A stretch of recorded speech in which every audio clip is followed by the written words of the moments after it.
अस्सलाम वालेकुम dear students. FSC part 1 chapter number 5 topic है आज का हमारा derivation of radius of revolving electron around the nucleus in any nth orbit. In any nth orbit का मतलब ये है कि न्यूक्लियस के around electron for example n is equal to 1 हो तो मीन फर्स्ट शेल में इलेक्ट्रॉन रिवॉल्व कर रहा होगा। n की वैल्यू अगर 2 है तो इट मींस कि इलेक्ट्रॉन जो है वो सेकंड शेल में रिवॉल्व कर रहा है। n की वैल्यू अगर 3 है तो इट मींस न्यूक्लियस के अराउंड इलेक्ट्रॉन जो है वो थर्ड ऑर्बिट में रिवॉल्व कर रहा है। तो इन एनी ऑर्बिट इलेक्ट्रॉन जो है रिवॉल्व कर रहा है अराउंड द न्यूक्लियस, तो उसके रेडियस को कैसे कैलकुलेट किया जा सकता है। तो according to Bohr atomic model, let कोई भी एक एटम हो, उस एटम के सेंटर में एक हैवी पार्टिकल है जिसको हम नाम देते हैं न्यूक्लियस का। इस न्यूक्लियस के अराउंड इलेक्ट्रॉन जो है वो सर्कुलर ऑर्बिट में मूव कर रहा होता है, जिनको हम नाम देते हैं शेल्स का, या फिर हम उनको एनर्जी लेवल्स का नाम देते हैं, जिनकी एनर्जी जो है वो क्वांटाइज्ड होती है। तो आज का हमारा टॉपिक ये है कि ये जो इलेक्ट्रॉन है वो न्यूक्लियस से कितने डिस्टेंस पर मौजूद है, हमने इसके रेडियस को कैलकुलेट करना है कि वो कितने डिस्टेंस पर मौजूद है। तो यहाँ पे हम बात करते हैं कि जब इलेक्ट्रॉन न्यूक्लियस के रिवॉल्व अराउंड कर रहा हो तो उस वक्त दो फोर्सेस जो है वो काम कर रही होती हैं। पहली फोर्स यहाँ पर ये होती है कि वो इलेक्ट्रॉन जो कि सर्कुलर ऑर्बिट में मूव कर रहा है, मींस उसकी बनती है centripetal force which is equal to mv² over r। और सेकंड हमारे पास है एटम की स्ट्रक्चर को मेंटेन करने के लिए हमारे पास उस न्यूक्लियस और इलेक्ट्रॉन्स के दरमियान फोर्स ऑफ अट्रैक्शन मौजूद होती है, जो कि इक्वल होती है z² ओवर 4πε/r²।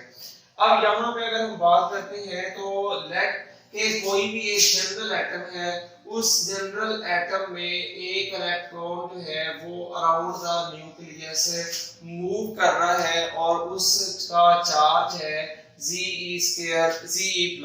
अब Ze+ किस चीज को इंडिकेट कर रहा है, तो Ze+ इंडिकेट कर रहा है, Z इंडिकेट कर रहा है प्रोटॉन नंबर को। Proton number mean number of protons which are present in the nucleus, and जिसको हम एटॉमिक नंबर का नाम भी देते हैं। और E पॉजिटिव यहाँ पर इंडिकेट कर रहा है कि प्रोटॉन पर जो है वो कितना चार्ज है।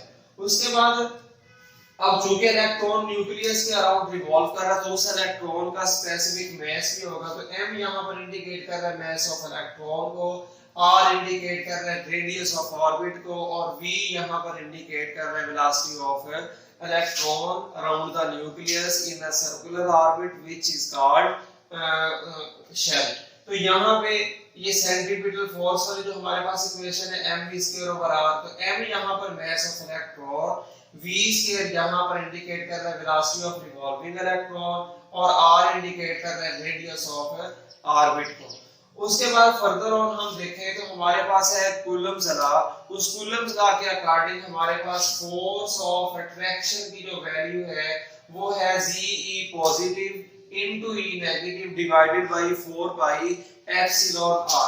अब यहाँ पर बेस सेम है, मतलब चार्ज E जिसको हम E से रिप्रेजेंट कर रहे हैं सेम है, तो पावर जब की ऐड होती है तो ये हमारे पास बनती है value force of attraction is equal to Z² over 4πε/r। अब यहाँ पर एप्सिलॉन क्या है, तो epsilon is known as vacuum permittivity constant, जिसकी वैल्यू है 8.84 10⁻⁻10 coulomb square per joule per metre. Further on अगर हम देखें तो एटम की स्ट्रक्चर कब एग्जिस्ट करती है, तो एटम की स्ट्रक्चर की एग्जिस्टेंस के लिए इन दोनों फोर्सेस का बैलेंस होना जरूरी है। फॉर एग्जांपल कि इलेक्ट्रॉन न्यूक्लियस के अराउंड रिवॉल्व कर रहा है, उसकी है सेंट्रीपिटल फोर्स, और न्यूक्लियस उस इलेक्ट्रॉन को अपनी तरफ खींच रहा है, वो है फोर्स ऑफ अट्रैक्शन। तो यहाँ पर अगर हम देखें कि ये सेंट्रीपिटल फोर्स जिसने इलेक्ट्रॉन को सर्कुलर ऑर्बिट में रिवॉल्व करवाना है, और सेकंड है हमारे पास फोर्स ऑफ अट्रैक्शन जिसने इलेक्ट्रॉन को अपनी तरफ जो है वो अट्रैक्ट करके रखना है। इन दो फोर्सेस की अगर बैलेंसमेंट नहीं होती, ये दो फोर्सेस अगर एक दूसरे के इक्वल नहीं होती तो तब तक एटम की स्ट्रक्चर जो है वो एग्जिस्ट नहीं करती।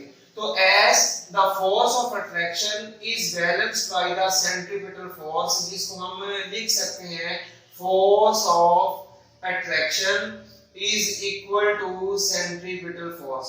मतलब जब ये दोनों फोर्सेस है एक दूसरे के इक्वल हो, एक दूसरे को काउंटर बैलेंस कर रही हो, तो तब एटम की स्ट्रक्चर जो है वो एग्जिस्ट कर रही होती है। तो यहाँ पे हमारे पास फोर्स ऑफ अट्रैक्शन की वैल्यू है g²/4πε r², और सेंट्रीपिटल फोर्स की वैल्यू हमारे पास mv²/r। तो हम अगर इस इक्वेशन को रीअरेंज करें तो हमारे पास लेफ्ट हैंड साइड पे r डिवाइड हो रहा है, जब ये राइट साइड पे जाएगा तो ये r उधर जाके मल्टीप्लाई हो जाएगा, तो इक्वेशन बनेगी mv² is equal to g² और into r divided by 4πε r²। अब न्यूमरेटर में हमारे पास r है, डिनोमिनेटर में हमारे पास r² है, तो यहाँ पे r न्यूमरेटर वाला r² डिनोमिनेटर वाला ये एक दूसरे के साथ r² के साथ कैंसिल आउट होते हैं। तो ये हमारे पास फाइनल इक्वेशन बनती है mv² is equal to g²/4πε r। मतलब न्यूमरेटर वाला r डिनोमिनेटर में मौजूद है, स्क्वायर ऑफ रेडियस के साथ जब वो कैंसिल आउट हो तो हमारे पास डिनोमिनेटर में जस्ट जो है वो रेडियस बच रहा होता है। अब फर्दर और अगर हम इस इक्वेशन को देखें तो r यहाँ पर राइट साइड में जो है वो डिनोमिनेटर में मौजूद है, अगर हम इसको लेफ्ट साइड पे लेके आते हैं तो ये मल्टीप्लाई होगा, और mv² जो है वो इधर न्यूमरेटर में मौजूद है, ये राइट साइड पे जाएगा तो डिनोमिनेटर में जो है वो कन्वर्ट होता है। फर्दर और ये आ गई हमारे पास इक्वेशन नंबर 2। अब हम यहाँ पर देखते हैं कि हमारे पास बोहर के एटॉमिक मॉडल में किसी भी इलेक्ट्रॉन का जो एंगुलर मोमेंटम है mvr वो इक्वल है nh/2π के।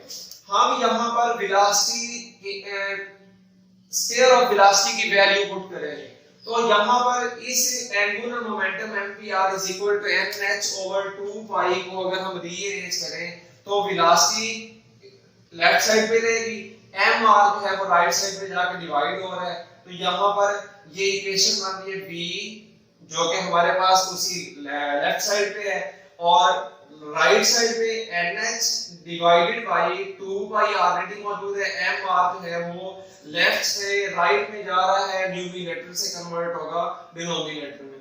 और ऑनवर्ड अगर हम यहाँ पर इस इक्वेशन नंबर 2a का स्क्वायर लेते हैं तो ये बनेगा वेलोसिटी का square is equal to m² h² divided by 2 का स्क्वायर 4π² m²r²। फर्दर ऑन हम इक्वेशन नंबर 2b से वैल्यू अगर पुट करते हैं वेलोसिटी स्क्वायर की, स्क्वायर ऑफ वेलोसिटी की इन इक्वेशन नंबर 2 में, तो ये इक्वेशन बनती है r is equal to g² divided by 4πε m और स्क्वायर ऑफ वेलोसिटी की वैल्यू पुट कर रहे हैं m² h² divided bye 4π² m²r²।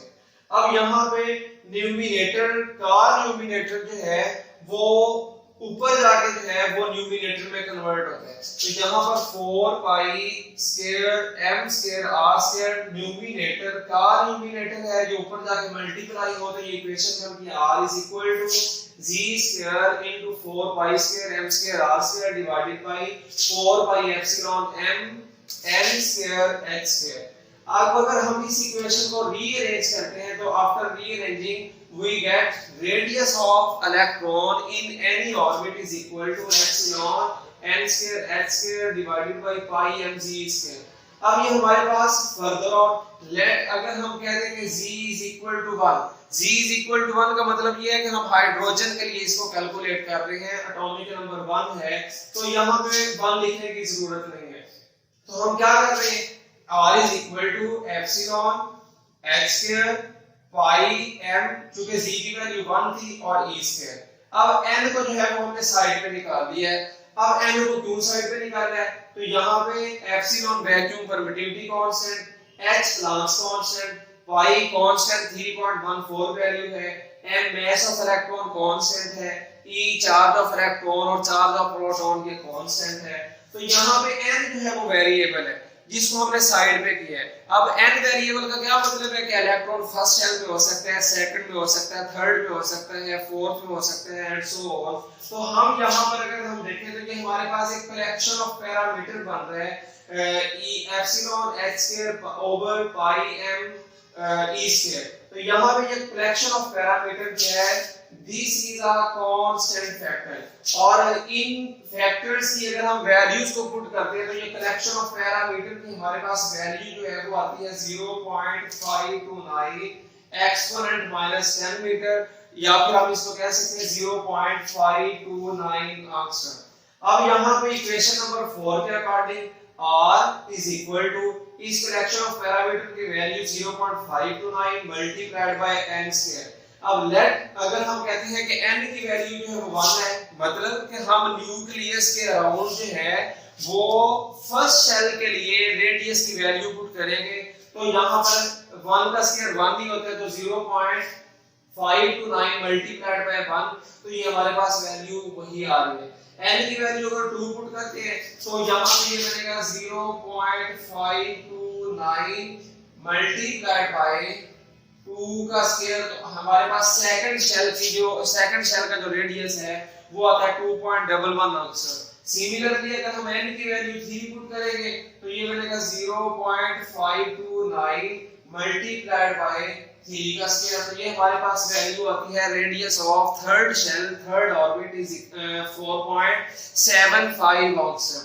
तो यहाँ पे अगर हम देखें तो हम यहाँ से ये कंक्लूड कर सकते हैं कि distance goes on increasing as we go far from the nucleus, कि जैसे जैसे न्यूक्लियस से दूर जा रहे हैं मतलब n की वैल्यू इंक्रीज हो रही है। फर्स्ट शेल के लिए n की वैल्यू स्मॉलर है, सेकंड शेल के लिए n की वैल्यू 2 मींस लार्जर है, थर्ड शेल के लिए n की वैल्यू जो है वो 3 मींस और ज्यादा लार्ज। तो जैसे जैसे हम न्यूक्लियस से दूर जाएंगे वैसे वैसे रेडियस जो है वो इंक्रीज होता जाएगा। अब डिस्टेंस के बढ़ने से रेडियस जब बढ़ेगा तो सेकंड यहाँ पे हमारे पास कंक्लूजन ये आता है कि ये जो न्यूक्लियस के अराउंड ऑर्बिट्स होते हैं, लाइक न्यूक्लियस के around first shell, similarly second shell, similarly third shell.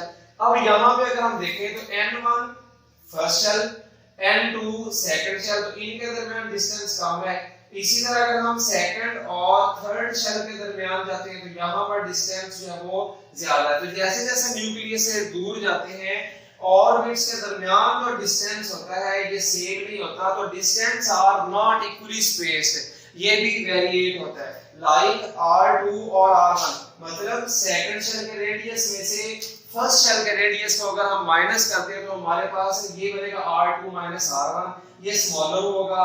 Third और सेकंड का जो डिफरेंस होगा वो ज्यादा, इसी तरह फोर्थ और थर्ड का जो डिफरेंस आएगा वो और ज्यादा। तो यहाँ पे difference between first and second and first shell is smaller as compared to difference between third and second shell and so on. तो ये डियर स्टूडेंट्स आपका टॉपिक है और इसमें से आप लोगों को एक एमसीक्यू ये पूछा जा सकता है, what is the value of vacuum permittivity constant. ये आप लोगों का एमसीक्यू है। सिमिलरली यहाँ पे आप लोगों से सेकंड एमसीक्यू ये पूछा जा सकता है कि इस इक्वेशन में हमारे पास जो है वो प्लांक्स कांस्टेंट जो है वो मौजूद होता है। तो लाइक ये हमारे पास equation number 3, equation number 4 final equation. तो यहाँ पे h क्या है, तो हम कहते हैं कि h is the Planck's constant जिसकी वैल्यू होती है 6.626 10⁻⁻34 जूल सेकंड। ये आप लोगों का सेकंड एमसीक्यू है। आप लोगों का बेटा टॉपिक कंप्लीट हुआ। नेक्स्ट लेक्चर में इंशाल्लाह हम एनर्जी ऑफ इलेक्ट्रॉन मीन कि अगर इलेक्ट्रॉन न्यूक्लियस के अराउंड फर्स्ट शेल में रिवॉल्व कर रहा है तब एनर्जी और होगी, सेकंड में मूव कर रहा है तब एनर्जी और होगी, तो कितनी एनर्जी इलेक्ट्रॉन को जो है वो रिकॉर्ड होती है। तब तक के लिए अल्लाह हाफिज़।